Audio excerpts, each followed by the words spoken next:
EMG take में आपका स्वागत करते हैं दोस्त। बहुत ही महत्वपूर्ण सूचना आपको दे रहे हैं कि बिहार विद्यालय परीक्षा समिति ने बहुत ही कठोर नियम लागू कर दिया है कि माध्यमिक विद्यालयों के शिक्षकों का डाटा अपलोड करने का निर्देश कर दिया है। यदि आप अपलोड समय पर नहीं करते हैं तो वैसे प्रधानों पर निलंबन और कठोर कार्रवाई की जाएगी। तो इस वीडियो में हम आपको बता रहे हैं कि पूरा आदेश क्या है और कैसे शिक्षकों की डायरेक्टरी उसका डाटा अपलोड करेंगे। तो शुरू से अंत तक बने रहिए, क्योंकि शुरू से अंत तक भरे ये लंबा वीडियो है, लेकिन एक एक पॉइंट बहुत जरूरी है आपके लिए, उसको सोचना समझना उसके बाद भरना, नहीं तो आपसे गलती हो सकती है और अपलोड नहीं हो सकता। तो चलिए आपको विस्तार से बताते हैं कि वार्षिक माध्यमिक परीक्षा 2021 के लिए माध्यमिक स्तर के विद्यालयों में कार्यरत शिक्षकों की डायरेक्टरी को ऑनलाइन अद्यतन अपलोड करने तथा इसके हार्ड कॉपी जिला शिक्षा पदाधिकारी के कार्यालय में जमा करने के संबंध में विद्यालय प्रधान को स्पेशल और अति आवश्यक निर्देश दिया जाता है। माध्यमिक स्तर के शिक्षा प्रदान करने वाले राजकीयकृत अल्पसंख्यक प्रोजेक्ट आवासीय स्वायत्तधारक स्थापना अनुमति प्राप्त उत्क्रमित तथा समिति से संबद्धता प्राप्त विद्यालयों के प्रधान अद्यतन रूप से कार्यरत शिक्षक जिला कार्यक्रम पदाधिकारी माध्यमिक शिक्षा जिला शिक्षा पदाधिकारी को सूचित किया जाता है कि समिति में उपलब्ध माध्यमिक स्तर के शिक्षक डायरेक्टरी को आगामी वार्षिक माध्यमिक परीक्षा की उत्तर पुस्तिकाओं के मूल्यांकन एवं परीक्षा से संबंधित विभिन्न गोपनीय कार्यों के उद्देश्य से विद्यालय के प्रधान द्वारा ऑनलाइन अद्यतन अपलोड किया जाना आवश्यक है। यानी पिछली मूल्यांकन परीक्षाओं में और मूल्यांकन के वक्त बहुत सारी खामियां रह गई थी, बहुत सारे टीचरों ने ज्वाइन नहीं किया था और इससे पता चल जाएगा अद्यतन होने पर कि कौन शिक्षक काम कर रहे हैं कौन नहीं। तो चलिए आगे आपको बताते हैं। इसी उद्देश्य से इसको लगाया गया है कि समिति द्वारा प्रकाशित विभिन्न विज्ञप्तियों के माध्यम से वार्षिक माध्यमिक परीक्षा 2020 की उत्तर पुस्तिकाओं के मूल्यांकन एवं परीक्षा से संबंधित विभिन्न गोपनीय कार्य के उद्देश्य से माध्यमिक स्तर की शिक्षा प्रदान करने वाले विद्यालयों के प्रधान द्वारा समिति के पोर्टल पर ऑनलाइन अद्यतन और अपलोड किए गए शिक्षकों की सूची के अनुसार शिक्षक डायरेक्टरी 2020 अद्यतन अपलोड किया गया था। उसके उपरांत समिति द्वारा अद्यतन अपलोड शिक्षक डायरेक्टरी के आधार पर वार्षिक माध्यमिक परीक्षा 2020 की उत्तर पुस्तिकाओं के मूल्यांकन हेतु शिक्षकों को सह परीक्षक एवं प्रधान परीक्षक के रूप में प्रतिनियुक्त कर नियुक्ति पत्र निर्गत किया गया था तथा उसकी सूची सभी मूल्यांकन केंद्र निदेशक जिला शिक्षा पदाधिकारी को भेजी गई थी। उत्तर पुस्तिकाओं के मूल्यांकन के क्रम में यह सूचना मिली थी कि नियुक्त सह परीक्षकों एवं प्रधान परीक्षकों द्वारा मूल्यांकन केंद्र पर योगदान नहीं किया गया था। उक्त के समीक्षोपरांत यह पाया गया कि कतिपय वैसे शिक्षक जिनका नाम शिक्षक डायरेक्टरी में शामिल नहीं होना चाहिए था, उनका नाम भी विद्यालय के प्रधान द्वारा अपलोड कर दिया गया था, जो सर्वथा अवांछनीय है। इसीलिए यह अति आवश्यक है कि आगामी वार्षिक माध्यमिक परीक्षा की उत्तर पुस्तिकाओं के मूल्यांकन तथा अन्य गोपनीय कार्य के उद्देश्य से माध्यमिक स्तर के विद्यालयों के प्रधान द्वारा ऑनलाइन माध्यम से पूर्व में उपलब्ध कराए गए शिक्षकों के डाटा को अनिवार्य रूप से अद्यतन किया जाए, ताकि शिक्षक डायरेक्टरी में ऐसे अनहरित शिक्षकों का नाम नहीं रह जाए। शिक्षकों के डाटा को ऑनलाइन अद्यतन किए जाने हेतु समिति के वेबसाइट biharboardonline.bihar.gov.in पर दिनांक 20 अगस्त से लेकर के 5 सितंबर तक पोर्टल खुला रहेगा और इस कार्य में विशेष रूप से यह आवश्यक ध्यान देना होगा कि किसी भी परिस्थिति में मृत शिक्षकों, सेवानिवृत्त शिक्षकों, स्थानांतरित शिक्षकों अथवा काली सूची में शामिल शिक्षकों अथवा विषय से भिन्न शिक्षकों का नाम कदापि न डाला जाए, न अपलोड किया जाए। यदि ऐसे शिक्षकों का नाम शिक्षा डायरेक्टरी में यथावत छोड़ दिया जाता है तो ऐसी स्थिति में संबंधित विद्यालय के प्रधान पूरे रूप से जिम्मेवार होंगे तथा उनके विरुद्ध कठोर से कठोर अनुशासनात्मक कार्रवाई की जाएगी। उन्हें निलंबन, विभागीय कार्यवाही भी शामिल है कि अनुशंसा की जाएगी। इसके अतिरिक्त गत वर्ष यह पाया गया कि कतिपय विद्यालयों के प्रधान द्वारा समिति के पोर्टल पर यह अपना मोबाइल नंबर एवं ईमेल आईडी या तो गलत अंकित किया गया अथवा उस मोबाइल नंबर या ईमेल आईडी चालू अवस्था में नहीं पाई गई। ऐसे सभी विद्यालयों को प्रधान को पुनः निर्देश दिया जाता है कि समिति के पोर्टल पर अपना मोबाइल नंबर और ईमेल आईडी सही अंकित करें, ताकि किसी भी सूचना का त्वरित आदान प्रदान किया जा सके। यदि मोबाइल नंबर और ईमेल आईडी गलत अथवा चालू अवस्था में नहीं पाया जाता है तो वैसी परिस्थिति में में इसके लिए संबंधित विद्यालय के प्रधान पूर्ण रूपेण जिम्मेवार होंगे और कार्रवाई के पात्र होंगे। UMG टेक में आपका स्वागत है दोस्तों। UMG टेक को अभी आपने सब्सक्राइब नहीं किया तो तुरंत इसको सब्सक्राइब कर लें। यह एक बहुत महत्वपूर्ण चैनल है दोस्त। इस पर सारी वैकेंसियाँ, सारे आपदा प्रबंधन, मलेरिया से बचाव, डेंगू से बचाव, इलेक्शन संबंधी डाटे, इलेक्शन EVM, सारी चीज़ की जानकारी दी जाती है। परीक्षार्थियों के लिए इंटर, मैट्रिक और BSc, SSC, BPSC, SSC सारी परीक्षाओं की जानकारी इस पर दी जाती है, रिजल्ट दिया जाता है। तो ये बहुत महत्वपूर्ण चैनल है। इस पर उपलब्ध सारे वीडियो आपकी जानकारी के लिए हैं। आप कागज़ के इस दौर में ये हमेशा आपको साथ रहेगा, हमेशा याद दिलाता रहेगा, हर समय मदद करता रहेगा। इसको अधिक अधिक लोगों तक भेजें, शेयर करें और सब्सक्राइब करें। वैसे मान्यता प्राप्त विद्यालय जहां माध्यमिक और उच्च माध्यमिक दोनों स्तर के पठन पाठन किया जाता है और दोनों स्तर के शिक्षक नियुक्त हैं, तो वैसी स्थिति में विद्यालय के प्रधान उच्च माध्यमिक स्तर के शिक्षकों का नाम माध्यमिक के शिक्षा डायरेक्टरी में अपलोड नहीं करेंगे, बल्कि उनका नाम उच्च माध्यमिक के पोर्टल पर अध्ययन अपलोड करना सुनिश्चित करेंगे।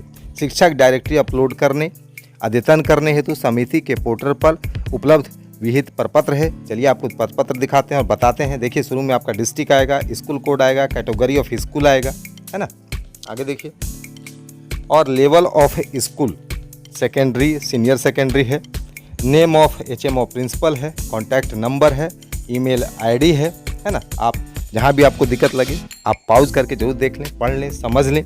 और ये जो फॉर्मेट है वो आपका 20 कॉलम का होगा। पहला नेम ऑफ द टीचर्स होगा, फिर सब्जेक्ट ऑफ अपॉइंटमेंट, फिर डेजिग्नेशन, फिर जेंडर, फिर क्वालिफिकेशन, फिर सब्जेक्ट ऑनर्स इन ग्रेजुएशन, फिर subjects of post graduation optional, PG1 और PG2, date of joining in service, उसके बाद डेट ऑफ रिटायरमेंट, फिर मोबाइल नंबर, फिर ईमेल ID जो कि ऑप्शनल है। उसके बाद बैंक डिटेल्स आपको देनी है, जिसमें बैंक का अकाउंट नंबर है, बैंक का नेम है, बैंक का ब्रांच है, IFS कोड है, फिर आधार नंबर है जो कि ऑप्शनल है। उसके बाद full signature of the teacher है, और उसके बाद रिमार्क्स है, और उसके नीचे full signature of principal and seal है। यानी इसी 20 कॉलम के फॉर्मेट को आपको हार्ड कॉपी में आपको जिला शिक्षा पदाधिकारी के कार्यालय में जमा करना होगा और इसको अपलोड करना होगा। तो चलिए आगे बताते हैं विस्तार से। हमारे चैनल को जरूर लाइक करें, सब्सक्राइब करें, अधिक से अधिक लोगों को जुड़ें। और देखिए, जितना लोगों तक आप पहुंचाइएगा सबों को लाभ पहुंचेगा और वे आसानी से इसको समझ करके सारा काम कर पाएंगे, है ना। अब दो बहुत ही महत्वपूर्ण सूचना आपको दे रहे हैं कि विद्यालय प्रधान के लिए वैसे शिक्षकों के संबंध में निर्देश दिया गया है कि जिसका नाम और संपूर्ण विवरण समिति के पोर्टल पर पूर्व से अपलोड है। तो देखिए इसमें क्या खास बात होगी, उसका कैसे निराकरण किया जाएगा। यानी विद्यालय में अद्यतन रूप से कार्यरत वैसे शिक्षकों जिनका नाम एवं संपूर्ण विवरण विहित प्रपत्र में अंकित स्तंभ के अनुसार समिति के पोर्टल पर पूर्व से ही उपलब्ध अपलोड किया गया, पहले से अपलोड है, और ये संप्रति उसी विद्यालय में कार्यरत हैं। ध्यान रखिएगा, आगे बताएंगे कि हम यदि स्थानांतरित हो गए हैं तो क्या होगा। यदि उसी विद्यालय में कार्यरत हैं तो उनके विवरण में यदि कोई संशोधन वांछनीय है तो विद्यालय प्रधान द्वारा उसे ऑनलाइन संशोधित किया जाएगा, और यदि कोई संशोधन वांछनीय नहीं है तो पूर्व के विवरण को ही सत्यापित यानी संपुष्ट प्रधानाध्यापक द्वारा किया जाएगा। दूसरी केस है कि वैसे शिक्षक जिनका संपूर्ण विवरण समिति के पोर्टल पर पूर्व से उपलब्ध है, किंतु यदि उनका स्थानांतरण हो गया है अथवा सेवानिवृत्त हो चुके हैं अथवा उनका देहावसान हो गया है, तो अथवा किसी अन्य कारण से शिक्षक विद्यालय में कार्यरत नहीं है, तो वैसी स्थिति में ऐसे शिक्षकों का नाम, उनका संपूर्ण विवरण समिति के पोर्टल से विद्यालय के प्रधान द्वारा विलोपित कर दिया जाएगा।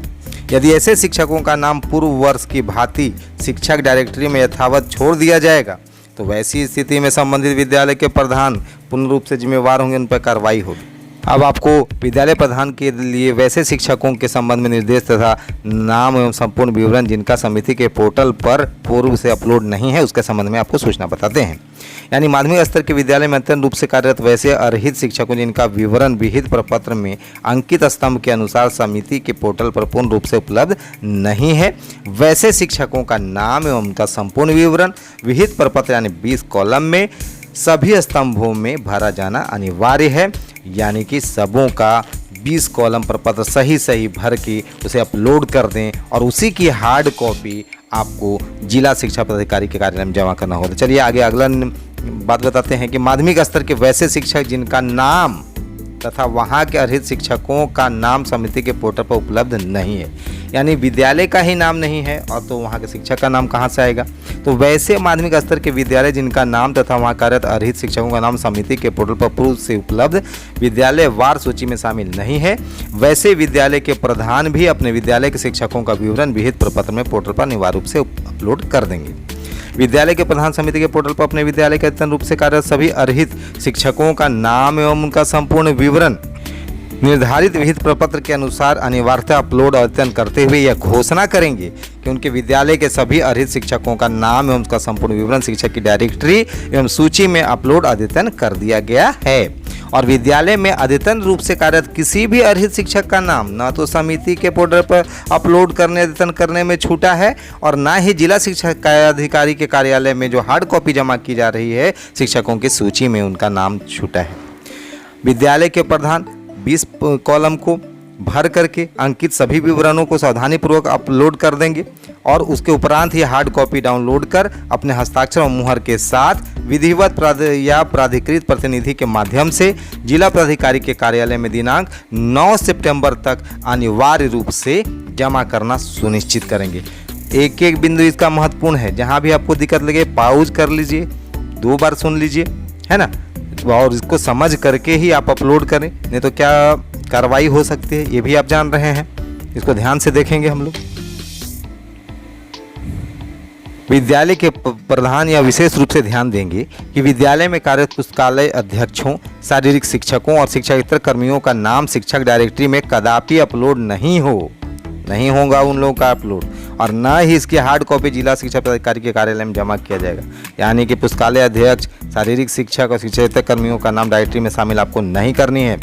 शिक्षकों का ईमेल आईडी अनिवार्य नहीं है, परंतु विद्यालय के प्रधान के लिए अनिवार्य है।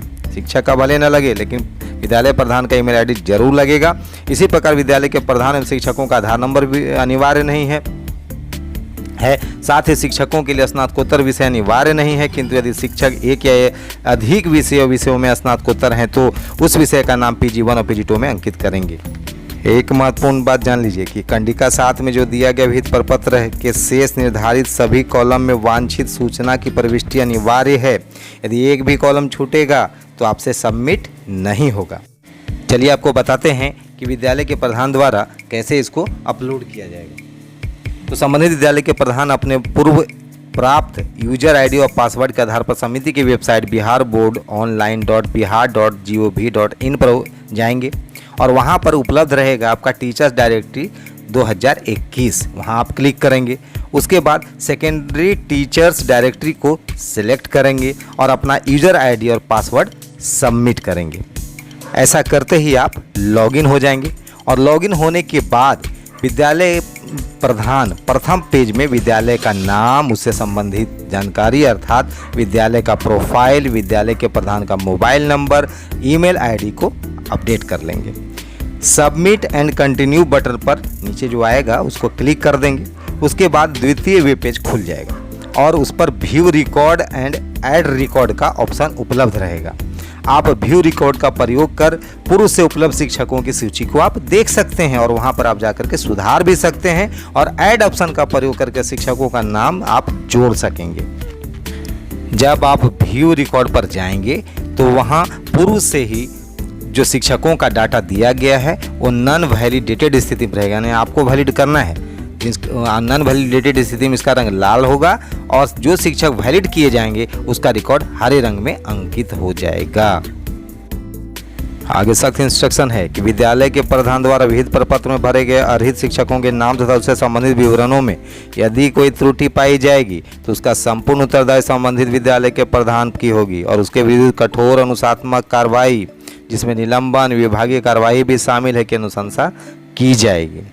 समिति के द्वारा निर्धारित विहित प्रपत्र में विद्यालय अपना नाम, मोबाइल नंबर, अद्यतन ईमेल आईडी जो कार्यरत हो अवश्य अंकित करेंगे तथा ताकि किसी भी प्रकार की त्वरित सूचना ईमेल आईडी पर दी जा सके।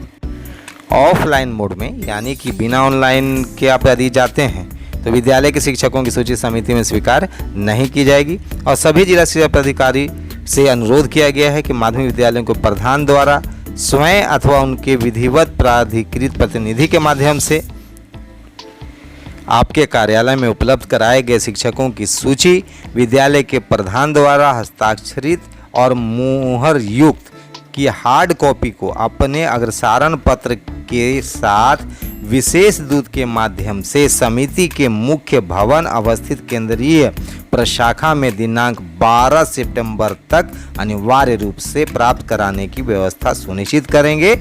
और इस हेतु विशेष दूत को यात्रा भत्ता आदि नियमानुसार समिति द्वारा देय होगी। तो चलिए, आपको बहुत ही महत्वपूर्ण सूचना दी है, इसको बार बार देखिए, पढ़िए, समझिए और चलिए। धन्यवाद।